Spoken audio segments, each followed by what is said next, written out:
Thank you for coming. We are here to make an announcement today about a new housing development that's going to take place just around the corner here, providing 84 new housing units, including 25% affordable housing component for those who need it most. Affordable housing and bringing people together here in Midtown and other neighborhoods with market and affordable housing in the same development is a hallmark of the work we're doing here at the city. The person leading that work, it gives me great pleasure to introduce him, Mayor Michael Duggan. All right. Well, good morning. Another week, another new housing project being started here in the city of Detroit.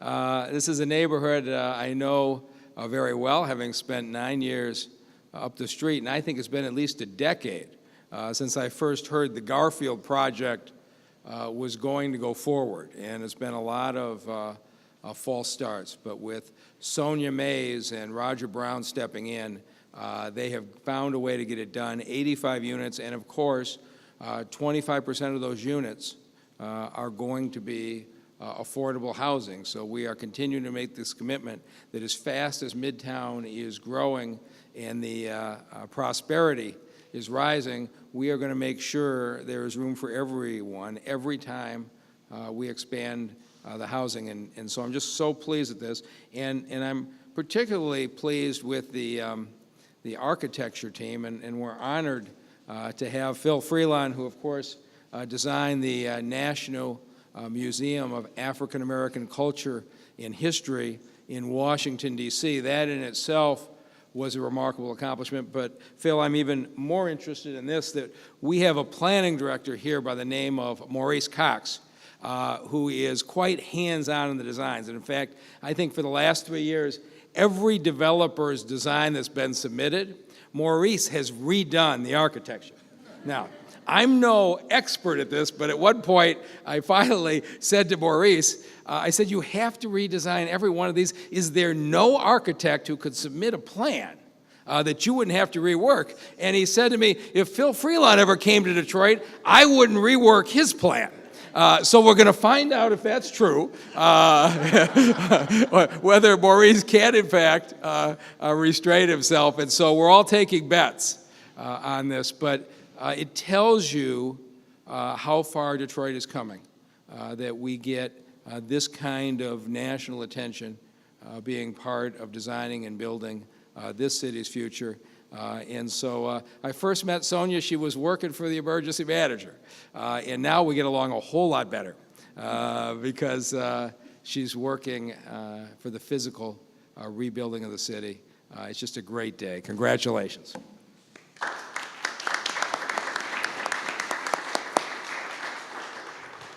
So with that, I'd like to introduce the developer, the development team. The development team is a team that proposed on a number of different projects, and this is the one where what they proposed in a tough competition was really what we believe this site and this development needed. With that, I'd like to introduce Sonia Mays of Develop Detroit and Roger Brown of Preservation of Affordable Housing, or POA.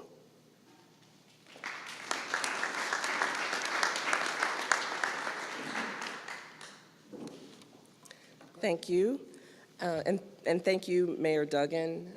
I wake up every day and I fight for Detroit and I fight for regular Detroiters, and I'm absolutely honored to be working aside you and your team, including Maurice Cox, Arthur, Steve, Donald, Katrina. I want to thank you all for your leadership on this project. I want to thank Sue Mosey, whose focused dedication to Midtown has been a really important catalyst. And I want to also make sure I thank my partners on this project, Phil Freelon of Perkins & Will. Our designers are clearly the stars, so I'm going to try to be brief here. It's been a wonderful, wonderful privileged opportunity to work with such a trailblazer like Phil. I also want to thank Michael Porras and his team at Porras & Associates, and of course Roger Brown with POA, who you'll hear from in a moment.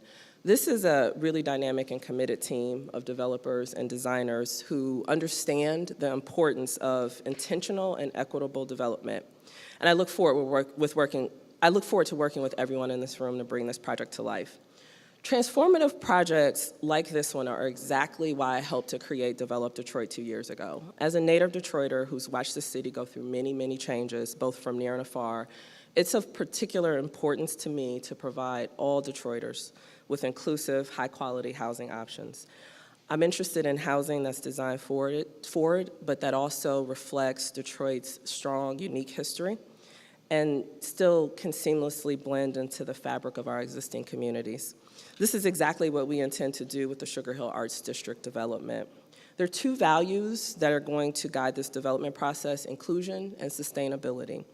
The opportunity to work in one of Detroit's most historic neighborhoods is not one that we take lightly. This will be a high-quality, mixed-income housing option, but it goes well beyond that. We plan to work hand in hand with community stakeholders to ensure that the resulting development is equitable and remains accessible to all residents, both new and old. In addition to creating a walkable environment that's anchored by commercial real estate space, we intend to preserve and enhance the urban vitality of the neighborhood. And there's no way to do that without strong input from those who have called it home the longest. Our design vision and development plan includes continued investment in the arts and culture, education and wellness assets that already exist in this community. This vision would be impossible to execute but for our strong multi-firm development team. Our co-developer, POA, who's represented today by Managing Director Roger Brown, is a national nonprofit whose mission it is to preserve, create, and sustain affordable, healthy homes. We have worked closely with Roger and his team at POA over the past several months to ensure that this development achieves that mission, that it supports economic security, and that it provides access to everyone, regardless of your background, regardless of your income, and regardless of your place in this community. So with that, I hand it over to you, Roger. Thank you. Don't look so glum. Good morning, everybody. So serious. First of all, thank you, Mayor and Arthur and the rest of the City of Detroit staff for having us here. We're really excited to be here. It's such a great opportunity. We've been in Detroit for a little while. We do a little preservation work, as you may have been able to figure out. Our name is what we do. We're preservation of affordable housing.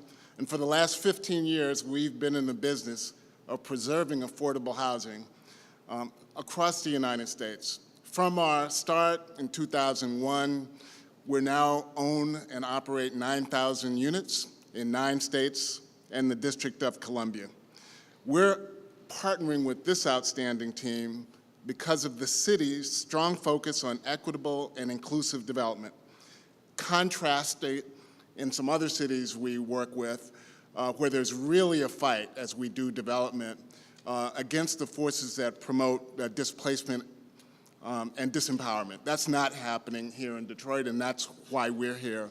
We're currently operating on major neighborhood transformations in Chicago, in Washington, D.C., and in Boston, Massachusetts. And in each of those instances, what we're trying to bring is an inclusive development process on the way to creating sustainable and healthy communities.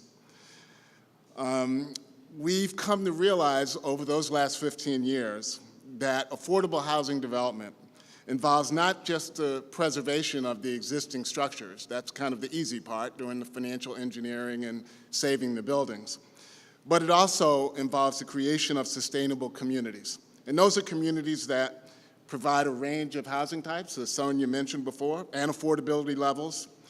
They promote safe and attractive neighborhoods by providing supportive community-based planning processes, enhancing cultural amenities, providing safe spaces for civic engagement, opportunities for local businesses, including retail and community serving services. And we think all that's going to be part of this development.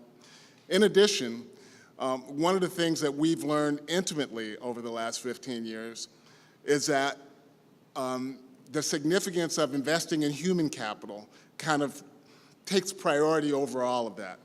If we really want sustainable communities, we really need to coordinate with our local service providers, promote financial and economic literacy in the folks who live in our communities and the surrounding neighborhoods, demand maximum WMB participation and jobs for the folks who live in our neighborhoods, and ensure that there's job training and employment opportunities, not just for our residents, but for the surrounding neighborhoods. And we spend a great deal of time trying to do that in our transformation communities. Finally, this transformational project is completely aligned with our core missions, and we're confident that under the leadership of Mayor Duggan and in partnership with Develop Detroit, our team can deliver a project that will further enhance the Sugar Hills Arts District and contribute to the economic growth of the city of Detroit. Thank you.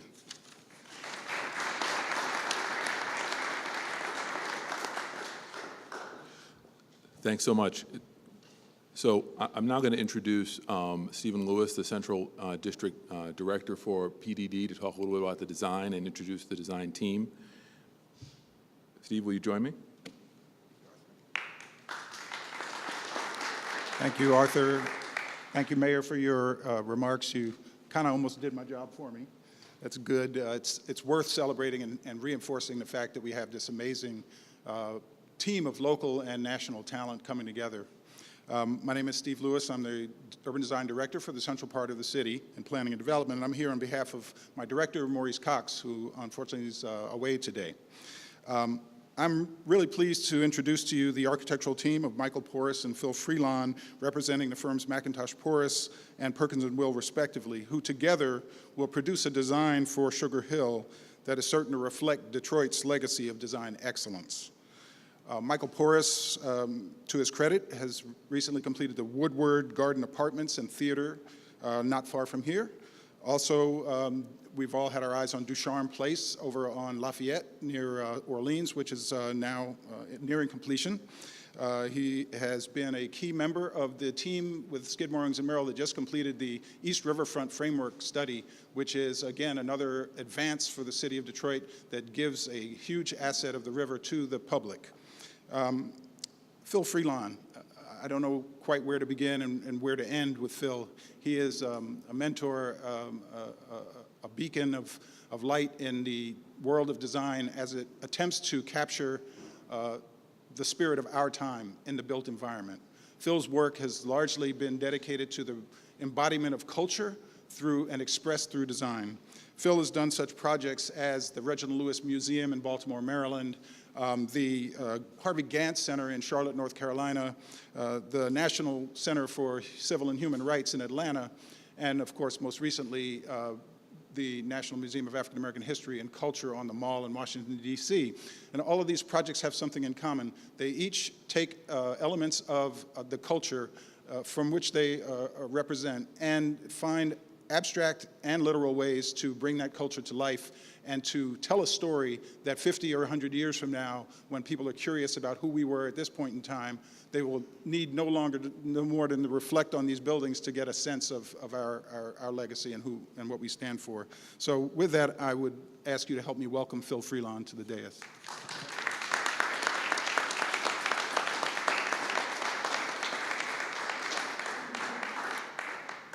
Good afternoon. I'm going to ask Michael to come up and join me. This is a team of architects, and you can't do this sort of work the proper way without strong local support. And so Michael and I will be partners in this project. And thank you, Mayor Duggan. And I want to thank also Steve Lewis for that amazing introduction. Steve and I go back a ways, and we're old friends, and also Maurice Cox. So in some ways, coming to Detroit seems like a natural progression for us, and it's such an exciting time to be involved in this city and the resurgence that we see. And one project that wasn't mentioned that we're very excited about is we're working with the Midtown Museum on their 40,000 square foot development and addition to Midtown Museum. So we're here back and forth to Detroit anyway, and we're very excited to be involved in this project. When I think about the corner of Garfield and John R., that is a very prominent area of the city. It requires and it's really asking for an architectural statement that is fitting for that important intersection. You can see some of the renderings here, and what we're trying to do is create some transparency at the ground level so that people who are coming up to the building don't feel intimidated. It's welcoming. It's a way of reaching out at the street level, and the fact that you have these green alleys that are happening, we think that's really important. This will be a sustainable project. We have yet to decide, what level of sustainability and what system we're going to go for, but it's important for us in all of our projects to make sure that we're building in a responsible way with regard to the environment, with regard to the community. And so we're looking for precedents around the area, and when we look and see places like the Garfield Lofts and the Gotham Hotel, we're picking up some inspiration from that. And it's interesting because when you're submitting a development proposal like this, you kind of have to get ahead of the game a bit and show architecture.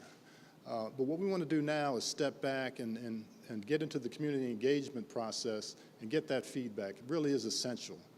And so we're looking forward to those sessions with the community and getting the stakeholders involved and really listening. It's not just a perfunctory step for us. We get good ideas. We want to involve folks and really imbue the architecture with meaning. And as Steve mentioned, our work around the country, we always, always, always want the building to be of its place and of its time and to have a reference back to the culture that's specific and special about that location. And we want to do that here in Sugar Hill. So we look forward very much to the engagement process. These renderings you see, that it looks like a finished building, but it's nowhere near that. And so we very much welcome the input that we're going to be getting over time. And so with that, thank you for the opportunity, Mayor and the team. This is a great team that Sonia has put together, and we very much look forward to this. And I'll ask Michael to say a few words.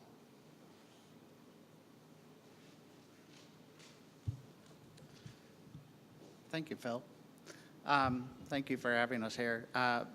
We're very excited to be working on this project with Develop Detroit and Perkins and Will. We have a long history in this neighborhood. We did projects here 20 years ago in 1996 that haven't seen the light of day yet, but they still may, actually. And I have to say, when I came back here 22 years ago, wanting to do work in Detroit, the work that we were doing was more about trying to preserve the things that were here so that we wouldn't become a placeless place like everywhere else.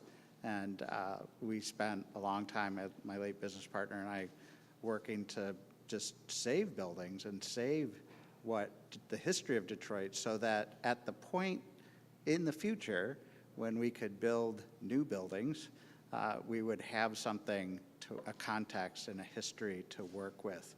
And I think I'm happy to say that we're now at that point in history. It just took us 22 years, but the market's actually there, and we're standing here looking at a new building that 20 years ago was not happening. So I'm very excited to be working on this.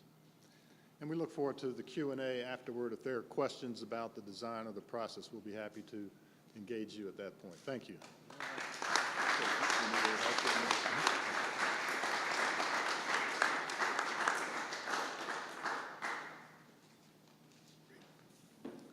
Excellent. So connecting the design to the space that we're in, I wanted to make sure that we featured MoCAD a little bit and introduce the MoCAD Executive Director, Alicia Boroway-Reeder, to give her remarks.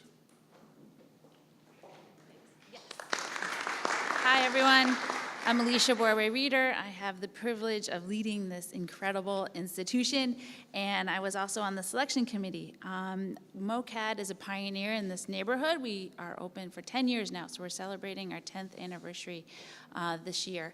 And it's been in the works for about 20 years. The Manoogian Foundation gifted this incredible Albert Kahn gem to us. It's an incredible example of repurposed architecture. And I was on the selection committee, and I have to admit, when I got invited, I first looked at the invite as a jury duty summons. But as I was there, there should be a thank you to Katrina and Donald, who organized a rigorous process. And as I was hearing about the creative brief, I have great love for this neighborhood. I was hearing about the creative brief. I started to get more and more concerned about how and what and when. And then in comes the room Phil Freelon, who I had the fortunate experience of meeting at my previous directorship in Raleigh, North Carolina, where the dean at North Carolina State University, the Dean Malika, always took time to talk about Phil's work in all over the United States, really. And as soon as I realized this was a possibility, great relief washed over me, because I realized this neighborhood is going to be greatly enhanced. This is a big development. It means a lot of change for us, but it's great change, and I'm so excited to have this vacant lot that's been on the corner ever since I arrived here at MoCAD get such a gem. So we're really excited, and I can't wait for people to move in, because I hope that they become members and they come to our openings, and we're great neighbors, and so I can't wait to see this area keep changing and moving forward. So come back and visit us, and I should put in a plug for Techno Brunch. The DJ saved my life this morning on Sunday, so see you back then.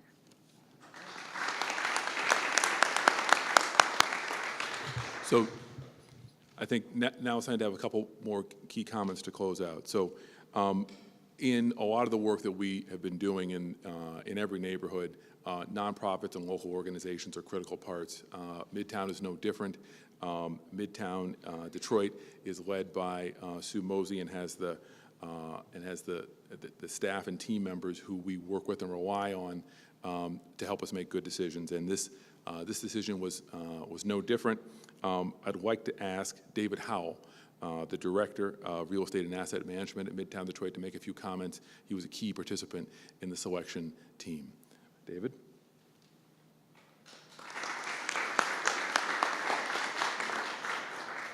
Good morning, everyone. Again, my name is David Howell. I'm the Director of Real Estate and Asset Management for Midtown, Inc. It's certainly an honor and a privilege to represent Sue Mosey and Midtown, Inc. at today's announcement. If I may, I'd like to acknowledge the leadership and thank Mayor Duggan for his leadership.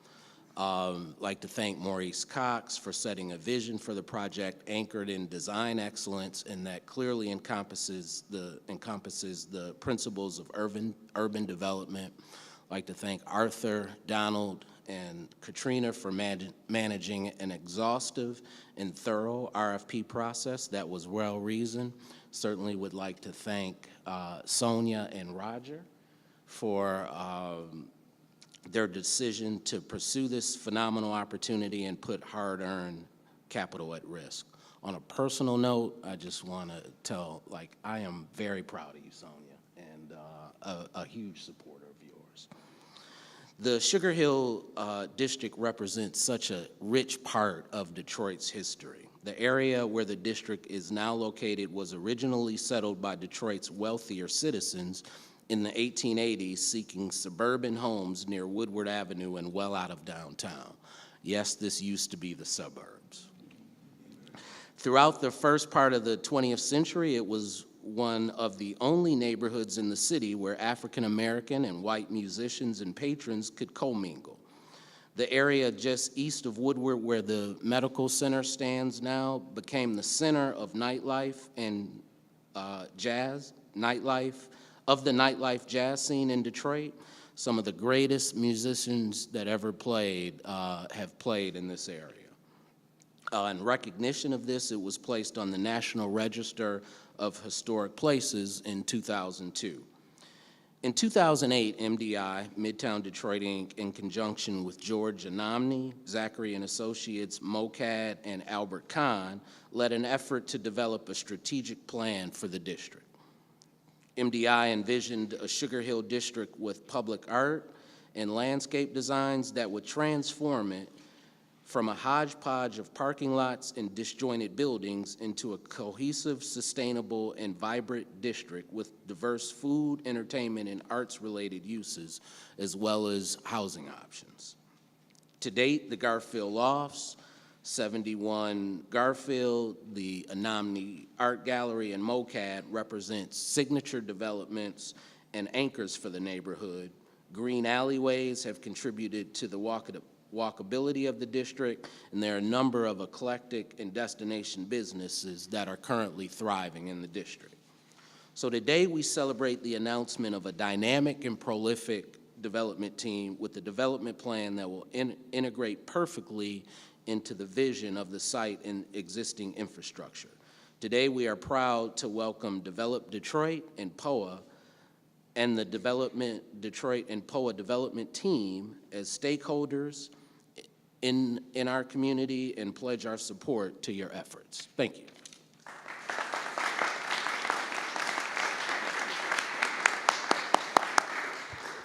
So finally, what's most important about a project like this is that development means people, people mean housing opportunities, and they mean commercial opportunities for Detroiters that have been here for generations and the Detroiters to come.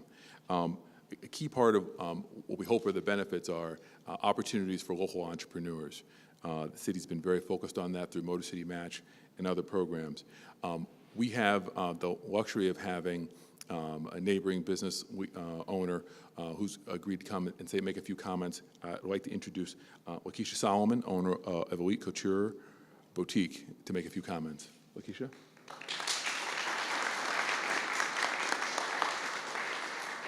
Good morning, everyone.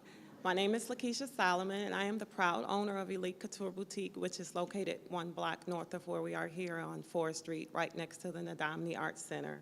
First, I'd like to thank Mayor Duggan for his great leadership and the turnaround of our awesome city. I also would like to thank and commend Sue Mosey for her dedication to MDI over the many, many years, and she's been so supportive of my business since we opened our doors, so I'm so grateful to MDI for all that they've done for me, and I'm so thankful to have my business in such a vibrant area of the city of Midtown Detroit. The new development announced today will bring affordable living to this area, and it's extremely exciting for me, not only as a business owner, but for the city as a whole. Right now, Detroit is being rebuilt block by block, neighborhood by neighborhood, and the block on Forest Street, where my business is located, is just one small example of this new and exciting rebuilding of the city of Detroit. The Q line has also added an additional buzz that we all can't stop talking about.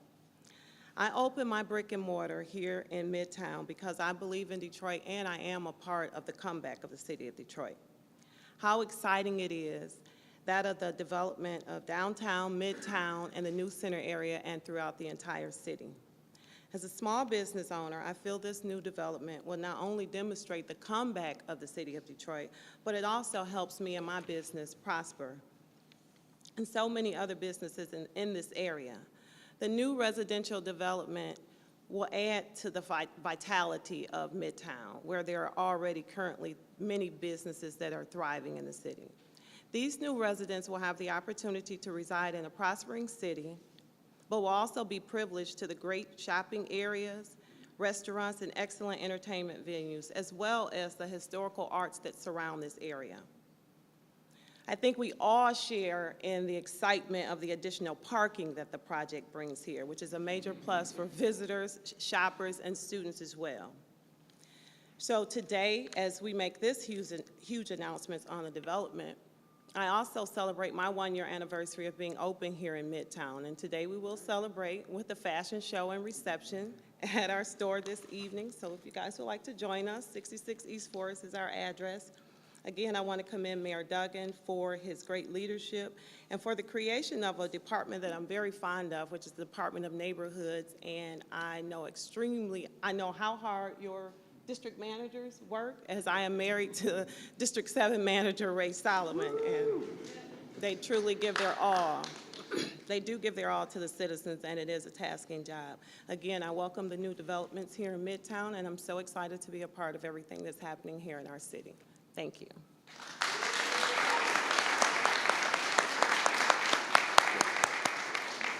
So with that, this is the beginning of a process. We've got a developer now. Development work begins. The process of permitting, final design, approvals, all starts today. So with this, the energy that comes from an announcement like this, we're going to be able to begin that process. To make this happen, we're going to need you, we're going to need the members of the council, all the boards and commissions that govern what development looks like when it goes up are going to be the partners we're going to develop and partnerships we're going to build on over the next 12 to 18 months. So I want to say to all of them, we're excited about engaging with them and creating a great development together that moves the city forward.